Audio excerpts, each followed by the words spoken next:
Hey everyone, I need your attention for 1 minute. This is not one of those ads. This is something that has changed my entire life.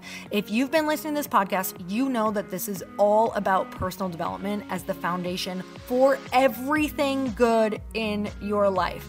And this podcast is now sponsored by Growth Day, which is the world's first all-in-one personal development app. I mean, oh my gosh, can you imagine having everything all in one place that you need to create the life that you want?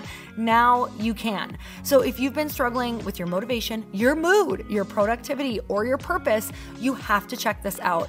Growth Day helps you consciously change your life and achieve your potential. It has all the self-improvement tools, motivational classes, and life coaching all in one place. So many of us want to improve our lives, but the question is how? Where do we start? What do we use? How do you get unstuck? How do you make self-improvement stick? Well, research shows how. It's when you consistently journal, track your habits, set goals, learn from empowering mentors, and challenge yourself that you'll be happier, healthier, and more successful. But let me ask you something. Where do you actually do all of your personal development work? I have to tell you that over 300,000 people use Growth Day for a reason. It works. It's the world's #1 software for self-improvement.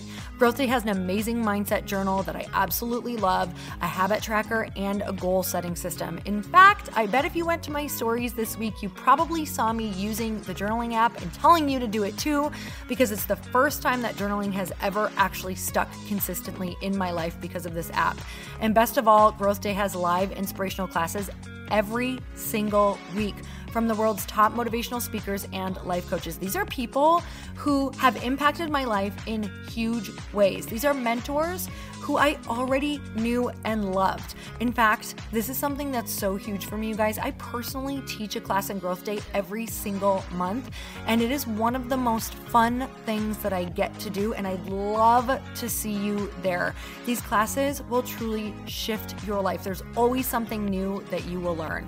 So join me and 300,000 achievers growing our lives with actual real intention.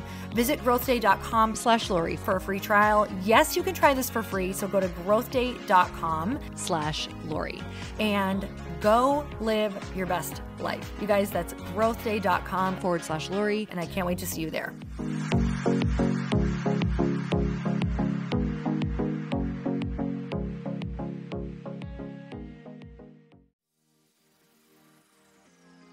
It's just weird to call an 8-year-old Margaret. We called her Peggy too. And then, can we go down the rabbit hole of why in the hell is your name Peggy if your name is Margaret? You can't even get the word Peggy from Margaret. Welcome to the Earn Your Happy podcast. I'm Lori Harder, founder of The Bliss Project, 3-time fitness world champion, fitness expert, and cover model turned self-love junkie, lifestyle entrepreneur, and author. Each week, I'll bring you a guest or a thought that will help you bust through your fears, connect to your soul, and get focused and clear so you can elevate your life, business, and relationships. We don't wait until we're ready for someone to tell us we're good enough. We take what we want and we anoint ourselves. Get ready to earn, own, and unapologetically rock your happiness every single day. Are you with me? Here we go.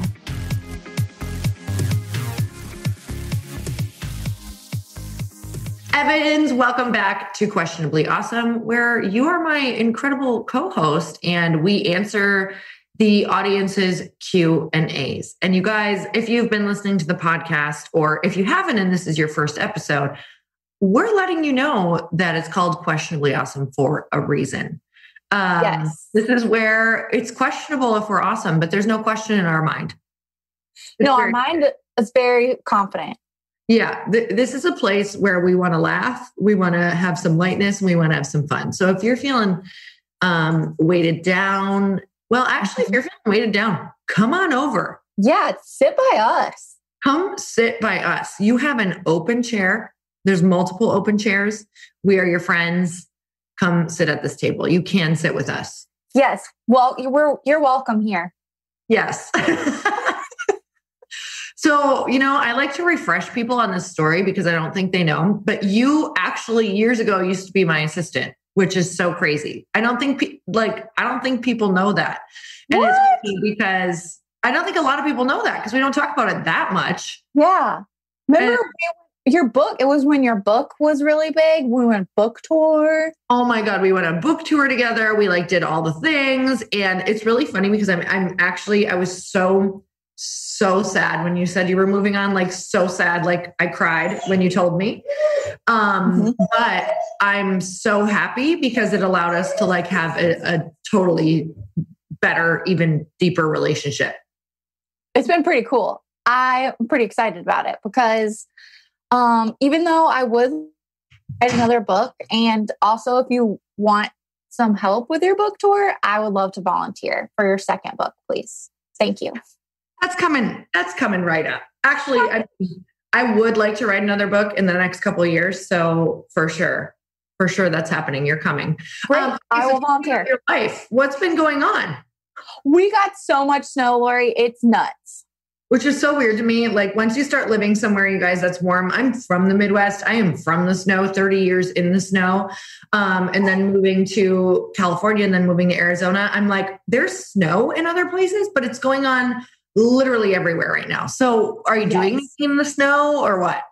Well, it's really nice here because in the South, everything shuts down. But here, the roads get plowed. People clean off their sidewalks so you can still walk your dog and stuff. The hard part is just like layering up. That's the most exhausting part to me. Oh my God. We used to go. So we would still walk every day. You guys, Chris and I are walkers. We've been walking every day, like since we got together like 17 years ago. And so when we lived in the Midwest, we still totally walked, like in a blizzard, in the cold. Like there were very few days, unless it was really below zero, that we did not walk. And so it's like a 15-20 minute process of like getting dressed, putting on the layers. Like I would wear ski goggles on these walks because my eyes were so cold and my face was so cold. And so Chris and I would laugh because we had taken a couple selfies like in the mirror of us like completely bundled up. I would wear those robber ski masks, not rubber. So where your nose is covered and only your eyes are out. And then I'd put goggles over them. Oh my gosh. That had to be freezing. It was freezing and I just didn't want to be miserable, you know? Yeah. But once you have the gear, you're good to go. Yeah, you just got to get used to it. You got to just plan in a little bit of time. So, and it can be really beautiful. I remember we lived in Minneapolis on like the chain of lakes. So it was like Lake Calhoun, Lake of the Isles, and Lake Harriet. Lake Calhoun now has a different name, so I don't remember what it is. But it was so cool because we'd walk out on the lakes when they were frozen. And sometimes you'd like see through the ice. And it was pretty magical, like very desolate, really cold, but really magical at the same time. Like if you can find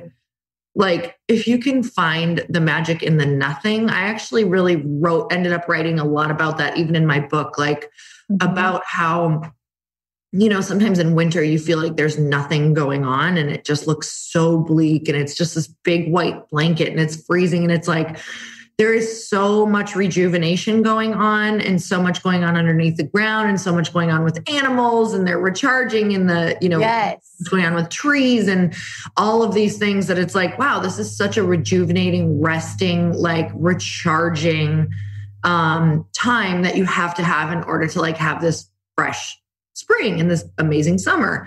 And so I really thought about that even as humans, like really trying to just realize that it can look so bleak, but there can be so much going on underneath the surface in your life that you can't see and that you just have to trust. Like you have to know that spring is coming, even though you can't freaking see it. And it's April and you're like, did we really just get snow again in our lives?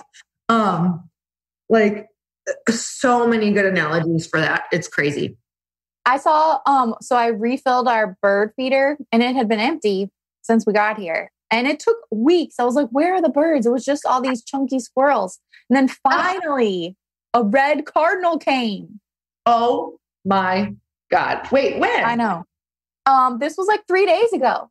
Oh, a red cardinal came in the middle of like winter? Yes. So I took it as a sign. That you should switch teams? Who you cheer for?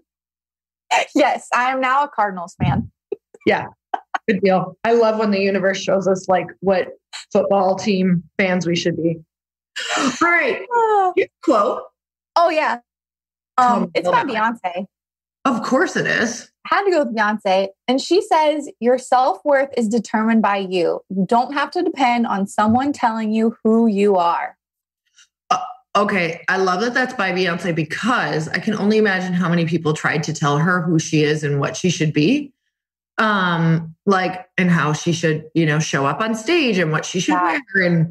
And I just literally can't imagine her. I'm sure she got lost for a little bit at some point in her career because we all get lost in it. But I feel like she is just her. Like 100% is like her like persona. I feel like she just like, I don't know. It's amazing because she really did create herself after breaking off from, what was it? Destiny's Child? Yeah. Totally. Destiny's Child. That had to be hard too. That had to be a hard decision too. So hard. And have you seen the Britney Spears documentary? No, but I need to. It's just, I really liked it because it's crazy how much has changed in the world since like 20 years ago and how we treated women and how, oh man, it's crazy. It's funny. I'm Team Britney. I mean, her Instagram confuses me right now, but I'm sending her so much love because that is a real, like, I can't imagine how she grew up and all of the things. But anyway, yeah, sometimes it'll pop up because I follow her and I'm like, all right. Okay. I like really, it is so funny. I have actually prayed for Britney Spears multiple times because I'm like, I just feel for her. I can't even imagine what's going on. So, and who knows what's going on. All right. So off the Britney train, I'm going to watch that documentary. I can't wait. My quote is, where did it go? Oh, I love this. Okay. Joyce Meyer.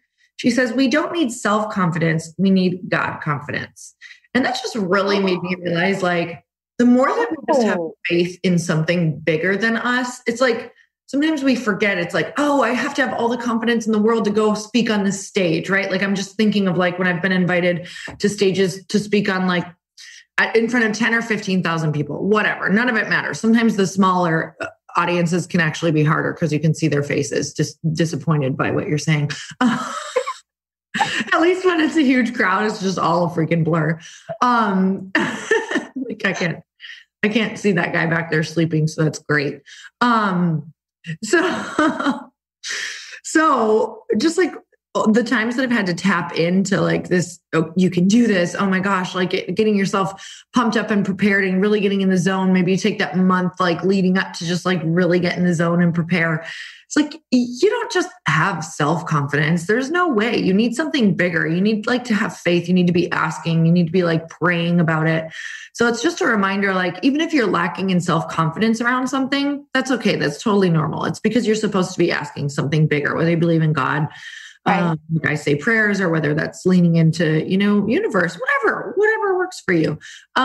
So that's what that quote is for me. I love that. What is a question from someone? No, a review. Evans. A review is from Sid Litch. And Sid says, I'm so obsessed with this podcast. I listen to every episode and it's a game changer. Such a high vibe energy. So grateful Lori continues to create such fabulous content. Lori, you're the best. Such a light in this life. So much gratitude for you. Sid, I have deep gratitude for Sid today. So I just want to say thank you. And both Evans and I are so grateful for your review. Like that just, it completely makes our day. It never gets old. I'm telling you guys, like, go tell your friends how awesome they are and what a great job they're doing, because it makes you want to run through a wall. So Sid, thank you so much for your review. We're going to like have an extra pep in our step today because of you, for sure. Yes. Yeah. Extra pep. Speaking of extra pep, Peroni. Yeah. You ready for some questions? Girl, so ready. All right. This is from Vivian Mindful. Ooh, I love the name Vivian. I do too. I think I used to really want that name, actually. It's such a beautiful name, Vivian. It sounds so sophisticated. It's totally sophisticated. You might be French or you might be a supermodel. I don't know. Yes. Vivian wants to know, how do you remain confident when you're at the start of your business and feeling overwhelmed? Oh man, Evans, you speak to this one. How do you remain confident? You're kind of starting something new. How are you tapping back into confidence when you start to question yourself? I find I feel most confident when I'm in action. Mm-hmm. Totally. It's like those moments when you're just like get in your head and sit there at your desk for 20 minutes straight, just being like, this is so stupid over and over and over again. Yeah. That's not going to do any good. Yeah, you're so right. Like even right now for me, the main thing is if I can just be in action and in a plan or creating a plan. Mm-hmm.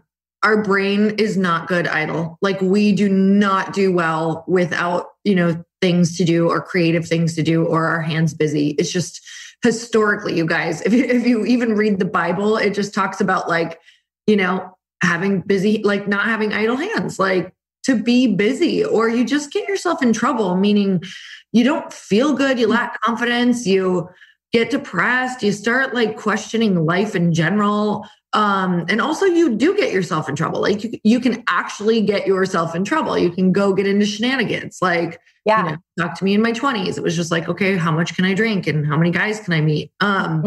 So exactly. It's like, when you have all that time, I mean, I don't know where I was going with that. That was terrible. Anyway, continue. Did you ever have more than one boyfriend at once, but they didn't know? Or you were talking to a guy on the side? Oh, I don't think I did, but that would have interested me. That sounds exciting. But that would have definitely interested me. To be like a French, don't the French have multiple little suitors? Yeah. Like having a mistress is fairly normal for some. Now, if French people are listening and they're like, that is bullshit. I think number one, they'll be upset at the accent that I just did. Number two, I know that it's not all French people, but definitely, okay, here's what I'll say. When I was on a red bus tour in Paris, they were even talking about it. They were like, okay, this is the department store. What's the famous department store? And Harrods? Yes, I believe so. And they were like, and on the fourth floor, you can find, this is an English accent because I'm terrible at a French one, but and on the fourth floor is lingerie, where many local Parisian men will buy their mistresses lingerie. Like it was a thing. Yeah. So you know what? I'm not even the creator of this gossip. This happened on a red bus tour.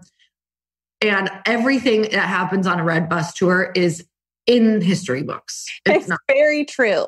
It's not. I mean, it's like getting your news from TikTok. It's the same thing. But they referenced it in Emily in Paris, the Netflix show. So, You know what? Double proof. I'm just saying, if you want a side piece, that's your business. Yeah, go to Paris. It's fine. Yeah.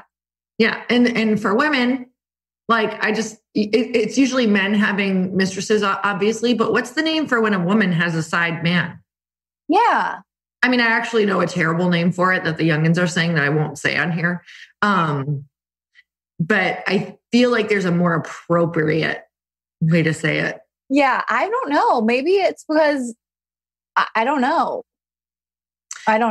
Because it's not culturally like totally accepted. Normalized. Yeah. I mean, we can normalize it.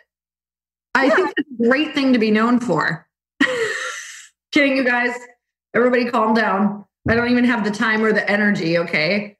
I'm hardly keeping up with my friendships, let alone a side relationship. Yeah, that sounds like a lot of work. Honestly, if you're into that, you go. Like if that gives you life and energy, great. But it sounds really emotionally challenging for me. I can hardly split time between Chris and bananas, It's like I'm too jealous. I would be upset. Anyway, sorry to get off track on confidence. The bear would not give me confidence. So I'm pretty sure we took that down the road of not something very non-confident, but I think we're doing a great job at getting it back. So what's the next question? The next question is from, is this woman's last name French? Suzanne Lamoureux. Shut your face right now. I swear. Maybe we knew this was coming. This is crazy. Suzanne says, how do you gain confidence when starting something new that you've never done before? Oh, baby steps of action. I think it's so crazy because it might as well just be like confidence comes from taking action. Trying to think who I was talking to yesterday. Oh, this girl who has a company. She's like a big stylist company. And you can imagine that's probably a really tough business to grow in quarantine and COVID. And she actually did it. So she already had a good company, but then she like just refused to take no for an answer. And, whenever she felt like she was lacking confidence in asking for these bigger clients, because she was determined to have, instead of like celebrities, she wanted like CEOs. She wanted to be stylist to like these big like women CEOs out in the world. And she's like, was I scared to ask them? Of course I was. But she was like, the more that I asked, and even if I got a no, I would just be like, I'm so proud of you for asking. Like, so like talking to herself. And it's all about just doing those challenging things every day and doing them scared. Like confidence does not come first. I am so scared every day to the point where I will like, I just will like count backwards. I'll be like Mel Robbins at like 5, 4, 3, 2, 1, do it. And I'll hit like, send or talk on my phone call, or I'll open up that Zoom link and be like, oh my God, here we go. And it's like whatever unfolds. And I think people are so scared because they're afraid of what can unfold. And sometimes it does unfold in a really messy way. And I stumble and fumble and feel really stupid. And then I get off that call and say, hey, you did the best that you could. Mm-hmm. You learned so much from this. Everything, if you have the belief that everything is either for your evolution, and for your growth, that you'll move forward. Because even if you mess up, even if it's terrible, even if, you disappoint someone, even if it's a massive like issue and you screw up, you'll get over it. Like you'll get through it. And all I can think about is look at these like big celebs or people who have had huge problems. It's like, eventually people stop talking about it. And if they come back from it and do their best, like they'll be just fine. Yep. So I think you just have to stay in action and know that you're going to be scared a lot of the time, except just like anything, when you start working out, like being scared stops being less scary. You stop being as sore when you start, working out. It starts to become a muscle that you're used to flexing. So yeah. Yeah, totally. Why is it's so, I always have the urge to just hide. Like I really like to just get under the covers and hide somewhere when something really big is going on. But it feels so much worse to hide rather than like do a bad job and try.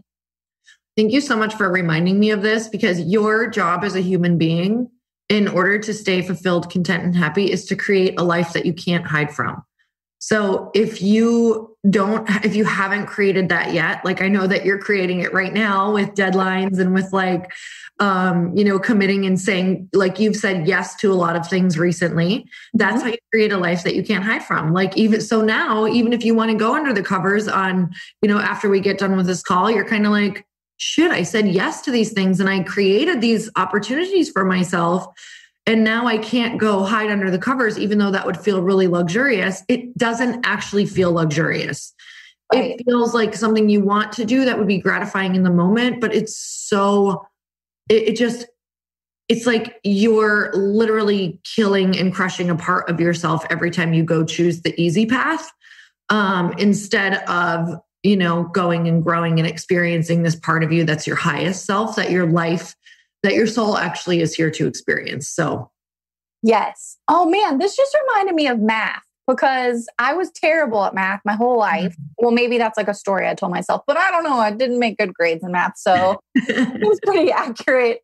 But it's like your teachers, when you go and it's like, okay, I'm doing really badly, but if you would show up to tutoring and if you would show up to like try the extra credit, even if you didn't do it, they still knew that you were trying.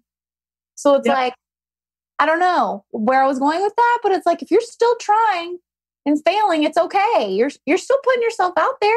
We were just talking about this yesterday on another podcast, and we were talking about how, like, I think it's A-Rod has an average of like 3 hits to every 10 times he goes up there. That's failing.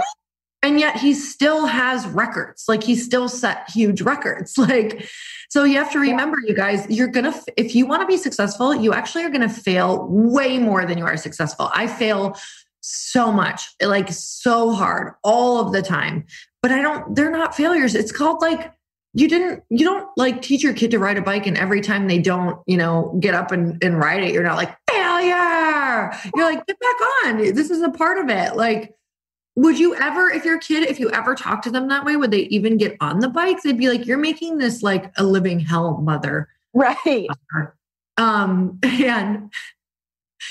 And you would never do, so don't talk to yourself that way. Unless you're ready to be like, you're making this a living hell for me, Margaret. I'm not putting up with you. And you can't leave yourself because everywhere you go, there you are, just like that quote. So you better be nice to yourself. Margaret, be nicer. Margaret, I grew up with a Margaret. She was obviously my age, which was like 8 years old at the time. It's just weird to call an 8-year-old Margaret. We called her Peggy too. And then, can we go down the rabbit hole of why in the hell is your name Peggy if your name is Margaret? You can't even get the word Peggy from Margaret. So you can't even get the word Dick from Richard. I don't know, but did you ever call her Marge? No, we did not call her Marge. But I think if I see her again, I'll call her that. She's probably a Marge now. I really can't picture her as a Marge, but it's possible. She definitely fit into the Peggy zone. What's another name that you did not expect that is abbreviated? There's another one that I'm like, that a lot of people don't know. I like to pull that hat trick on people at dinner parties. Like, hey, did you know that this name is this name? I don't do that at all. I don't. I don't know. I'm sure if I can't think of one, but Peggy is like, how do you get that from Mark? It's a girl's name that is so confusing that most people don't know. Okay, I got to think of it later. Maybe I'll bring it up in the episode. There's somebody on a walk right now yelling it, and they're like, that's my name. My name is Sarah, and people call me Mary. Oh, maybe it's Mary or something. I don't know. We're going to stop.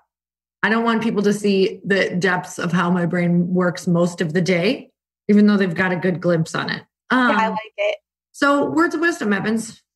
Drop it. Drop it like it's hot.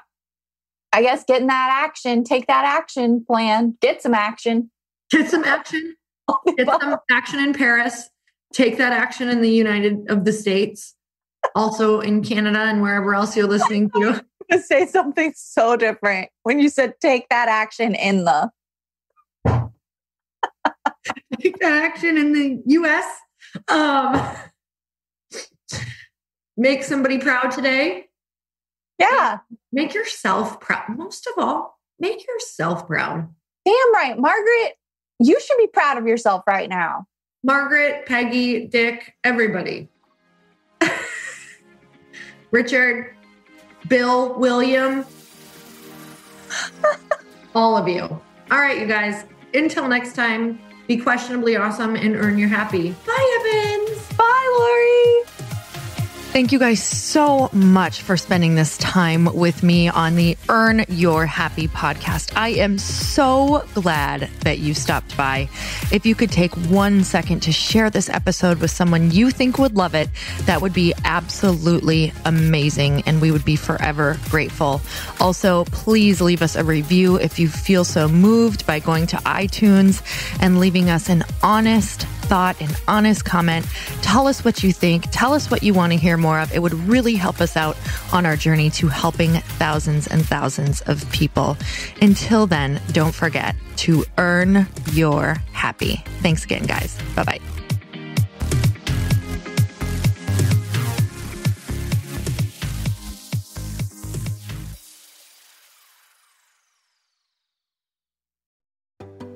Hey, do you know what the big secret is this year?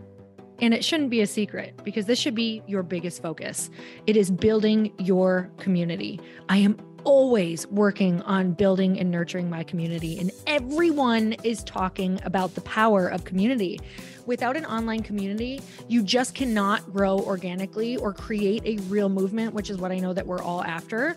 And you can build trust or monetize your audience. When you get community right, not only does your audience grow faster, but so do your sales. But where's everybody going to be managing their communities these days? And a lot of online entrepreneurs and thought leaders are turning to Circle.so. Circle is an all-in-one community platform. It lets you host content and create discussions, live streams, group chats, and memberships all under your own brand. And what's so cool about Circle.so is that you don't even need a website or Facebook group. Instead, Circle lets you build your own community site where you can host content and manage your members. You can even create locked and unlocked content spaces, groups, and classes. How freaking cool is that? You can put your content behind a paywall too, and you can charge different amounts of money for different spaces on your community site. Circle.so is famously easy to use, and it has a free 14-day trial for you, so you can go check it out, see if you like it, see if you love all the options. Just go to Circle.so. Go check it out right now, you guys. Imagine being able to manage your community, start group chats and live classes, and accept payments all in one place. Kind of mind-blowing since this is usually spread all over the place. You have to log into so many different things. If this is the year to capture, organize, and monetize your community, head over to Circle.so. You can get a free trial and start building your online community right now. Just go to Circle.so. You guys, you get the 14-day free trial. So just go and see if it's for you. It's going to streamline everything and make your life so much easier. It's so freaking cool.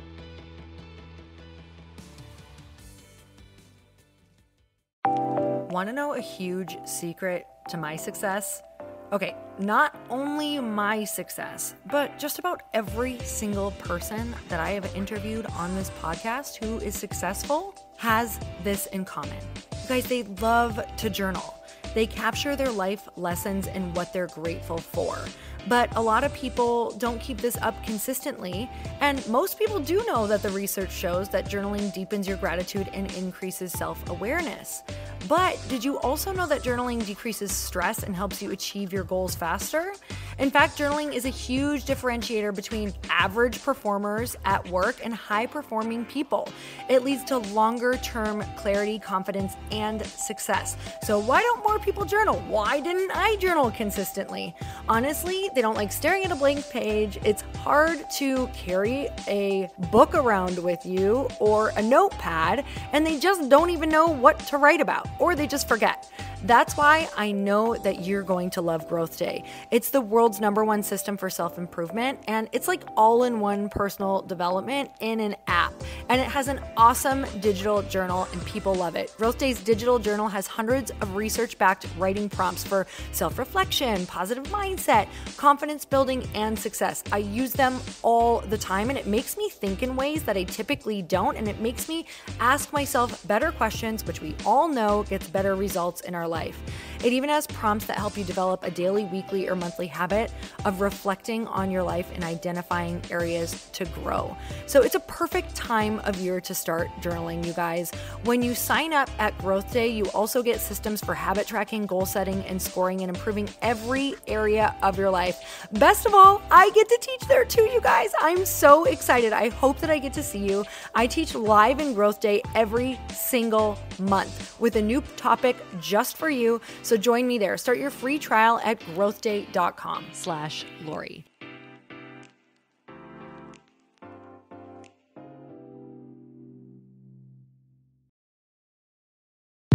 Hey, I know if you're listening to this podcast that you have big dreams and big goals. And one of the things that can really stop you is struggling with your marketing. Trust me, I have been there. Are you using 10 different systems just to build your online business? Then I want you to try Kajabi. Kajabi helps you build your web pages, set up funnels, and sell your courses, content, coaching, or communities.